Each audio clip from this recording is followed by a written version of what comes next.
한국인이 유튜브를 보려고 VPN을 사용하고 유튜브로 고화질을 즐기기 위해 VPN을 사용하고 이러는 경우들이 생겨나게 될 겁니다. 네, 맞습니다. 중국이랑 다를 바가 없어지게 되는 거죠.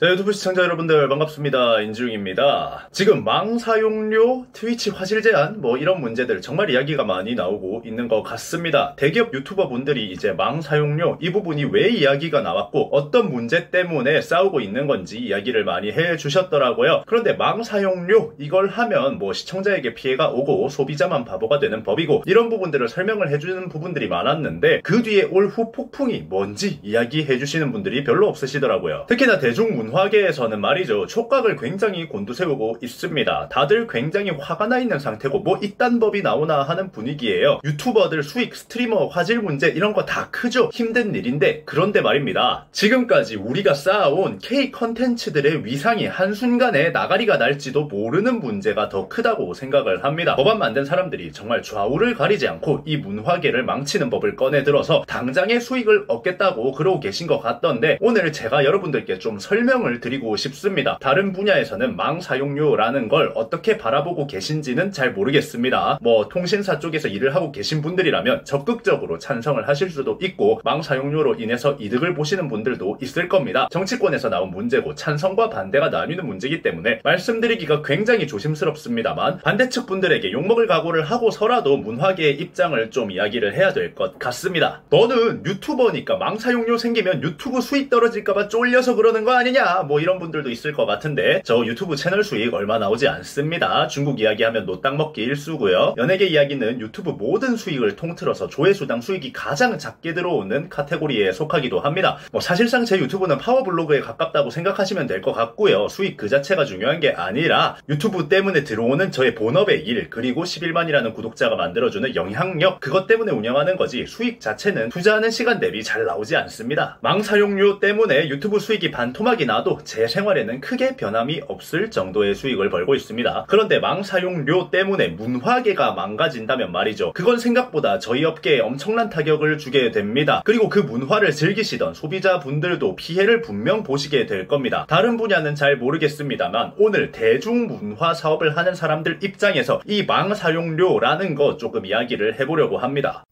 뿅. 자, 망 사용료 가볍게 설명을 하자면 지금 구글이나 넷플릭스 같은 대기업들이 한국에 세금을 너무나 적게 내고 있으니 한국에서 사용되는 트래픽만큼 종량제로 해외 기업들에게도 돈을 받겠다 하는 대충 그런 법입니다. 그것 때문에 지금 트위치 같은 경우는 못 해먹겠네 라고 하면서 라이브 화질을 720으로 내렸죠. 2022년에 라이브 화질이 720인 겁니다. 바로 옆 나라인 일본은 트위치가 4K 라이브를 준비 중인데 말이죠. 여튼 예전에 해외 대기업들 상대로 세금을 더 걷어보겠다 하는 시도가 없던 건 아닙니다. EU에서 빅테크 미국 기업들을 상대로 디지털 서비스세라는 걸 받아보겠다고 법을 만들었었는데 결과는 어떻게 됐을까요? 유럽이 개박살이 났고 만들자마자 그 법안은 폐쇄가 됐어요. 지금은 트위치가 720 화소가 되었습니다. 그럼 그 뒤는 어떨까요? 유튜브 영상 화질이 어느 순간 저화질이 되고 넷플릭스, 디즈니 같은 기업들이 갑자기 한국어 지원을 하지 않고 한국에 투자를 하지 않게 되겠죠. 사실상 넷플릭스, 구글 이용할 나라 널리고 널렸습니다. 인구 5천만 정도, 거기다가 언어도 세계에서 유일하게 한국어만 쓰는 나라, 서버도 한국용 서버 따로 증설해야 되는 나라 버리고 가면 그만입니다. 이 법이 통과가 되고 미국의 대기업들은 한국에다가 망 사용료를 지불하기 시작하면 말이죠. 그걸 전 세계적인 선례가 되기 때문에 다른 나라들도 이제 미국 대기업을 상대로 삥을 뜯어보려고 법을 만들기 시작할 거란 말이죠. 그런 선례를 남기게 되면 굉장히 불리해지기 때문에 얘네들 입장에선 한국 서버에 망 사용료만큼의 페널티를 주거나 아니면 선례를 남기지 않기 위해서 철수를 하는 상황까지 일어날 수 있다는 거예요. 한국인이 유튜브를 보려고 VPN을 사용하고 유튜브로 고화질을 즐기기 위해 VPN을 사용하고 이러는 경우들이 생겨나게 될 겁니다. 네, 맞습니다. 중국이랑 다를 바가 없어지게 되는 거죠. 전 세계에서 유일하게 VPN을 사용해서 유튜브 보는 나라가 중국인데 그 뒤를 우리가 잇게 되는 겁니다. 한국에선 유튜브 고화질 지원이 안 될 거니까요. 뿅. 자, 그런데 정치인들이 이야기하는 건 망 사용료로 인한 세금, 돈 그것이 엄청나기 때문에 세수가 늘어날 거고 그건 한국을 향한 애국이다. 오히려 국내 기업들에게 기회가 될 것이고 우리 세금은 더 늘어날 것이다. 이런 마케팅을 사용하고 있습니다. 자, 이제 제가 이 사람들이 이야기하는 게 과연 애국인지 한번 설명을 해드리겠습니다. 지금 대한민국은 말이죠. 6.25 전쟁 이후로 한국 전쟁 이후로 가장 세계에서 알려지고 있는 상태입니다. 10년 전만 해도 코리아 하면은 한국 전쟁 아니면은 그 교과서에서 본 것 같은데 전쟁하는 나라 뭐 외국에서 이런 이미지였단 말이죠. 수십 년 전에 일어난 한국 전쟁 말고는 아무런 이미지도 없던 국가였습니다. 해외에 나가면 알류 제페니스 차이니즈 이거 물어보지 코리아 물어보지도 않았어요. 심지어 삼성은 알아도 삼성이 한국 기업인 줄 모르는 외국인들 천지로 널렸었습니다. 10년도 되지 않은 일입니다. 그런데 지금 K 컨텐츠들의 글로벌화로 인해서 해외 어딜 가도 이제는 한국을 압니다. 예전에 문화평론가 김갑수 선생님 만났을 때 그분이 커피를 사주면서 이런 얘기를 하셨어요. 지훈군, 나는 평생 수십 년을 문화계에서 일을 하면서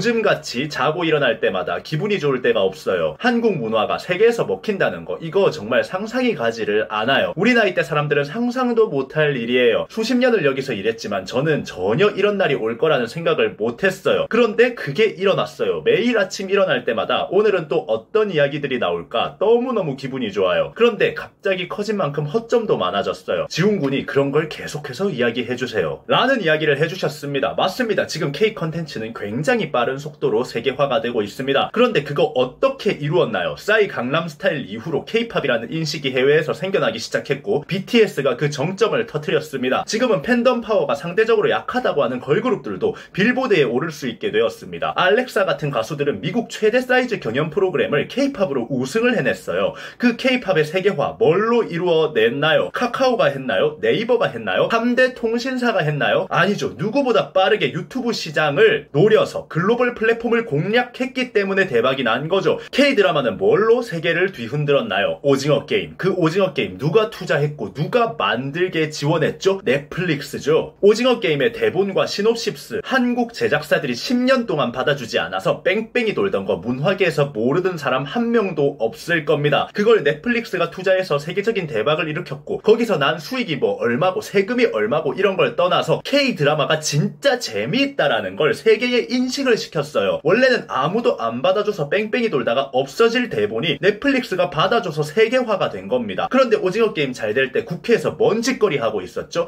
오징어 게임이 저렇게 잘 됐는데 수익 자체는 넷플릭스가 다 가져갔고 한국에는 아무런 세금적인 이득이 없다. 넷플릭스의 시스템이 잘못됐다. 돈 내놔라 이러면서 연병이나 털고 있었습니다. 아무도 안 받아주던 각본 들고 가서 세계화시켰더니 보따리 내놔라고 하고 있는 거예요. 지금 한국 문화계의 세계화는 말이죠. 국제적인 플랫폼들 안에서 한국인들의 컨텐츠들이 굉장한 경쟁력을 보여줬기 때문에 일어난 겁니다. 거기서 생겨난 영향력과 힘은 돈으로 환산할 수 없는 거예요. 그런데 그 국제적인 플랫폼에 돈을 뜯어내겠다고 EU도 실패했던 걸 지금 뜯어보겠다고 저런 법안을 내놓은 거예요. 넷플릭스는 말이죠. 넷플릭스 오리지널이라고 있는데 거기서는 제작비 회수를 하지 않습니다. 실패를 해도 그냥 예술성이 있다면 무조건적인 지원을 해주는 부분입니다. 거기에 한국 K-팝 아티스트들 아니면 댄서들, 다큐멘터리 같은 거 다 제작비 지원을 받아서 넷플릭스에 한국의 예술가 이야기들이 많이 올라가고 있어요. 살면서 한 번도 주목받지 못했던 예술가들이 넷플릭스에 지원을 받아서 리스크 없이 그렇게 본인들 이름을 알리고 있어요.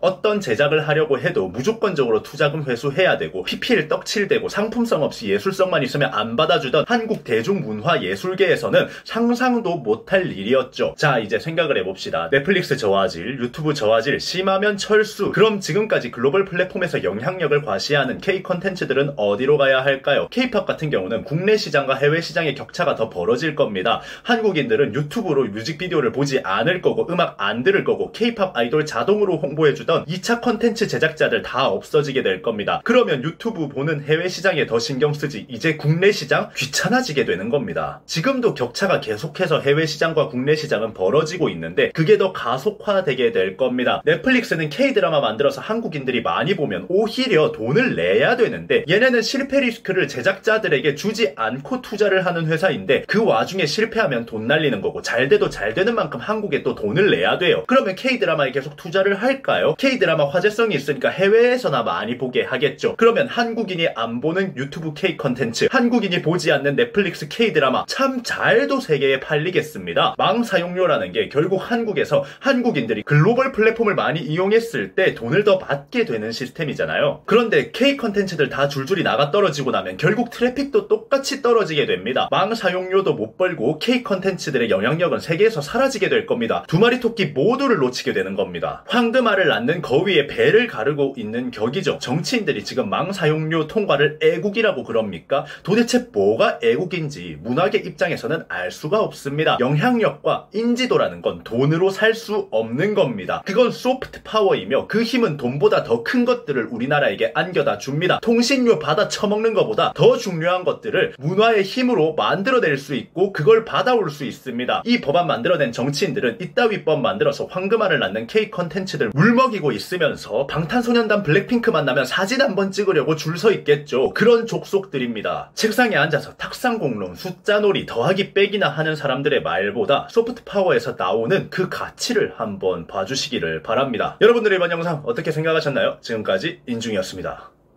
감사합니다.